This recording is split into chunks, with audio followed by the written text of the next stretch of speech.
Hi! அதாவது maximum மெம்பர்ஸ்க்கு இந்த ரெசிபி ரொம்ப பிடிக்கும்னு நினைக்கிறேன்.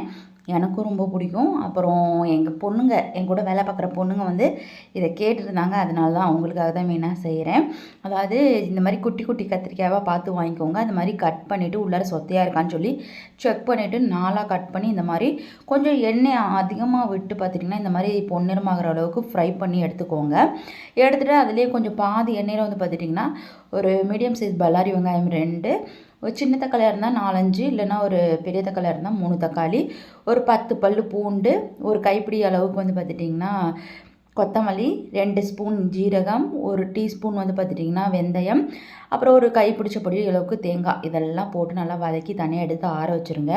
இன்னொரு தாளிப்பு வந்து பார்த்துட்டிங்கன்னா அந்த மீதி இந்த வதக்கின எண்ணெய் இருக்கும் இல்லையா, அதை ஊற்றி கடுகு கருவேப்பிலெல்லாம் போட்டு தாளித்து விட்டு ஒரு மீடியம் சைஸ் பல்லாரி வெங்காயத்தை பொடிசாக கட் பண்ணி கண்ணாடி பதம் வர வரலுக்கு வதக்கி விட்டுட்டு அதோட 1 டீஸ்பூன் மஞ்சள்தூள், 3 டீஸ்பூன் மிளகாய்த்தூள், அப்புறம் ஒரு பெரிய நெல்லிக்காய் சைஸ் அளவுக்கு புளியை கரைச்சி அதை ஊற்றி நல்லா கொதிக்க விட்டுட்டு அந்த வதக்கினோம் இல்லையா, அதை அரைச்சி ஊற்றி அதையும் நல்லா கொதிக்க விட்டுட்டு தேவையான அளவுக்கு உப்பு, கொஞ்சம் ஒரு சின்ன துண்டளவுக்கு வெல்லம், இதெல்லாம் போட்டு நல்லா கொதி வந்ததுக்கப்புறம் வந்து பார்த்துட்டிங்கன்னா ஃபைனலாக அந்த வதக்கி வச்சுருக்க கத்திரிக்காவை சேர்த்து நல்லா சிம்மிலே வச்சு கொதிக்க வச்சு எடுத்தோம்னா ஒரு 1/4 மணி நேரம் எண்ணெய் கத்திரிக்காய் புளிக்குழம்பு தயார்.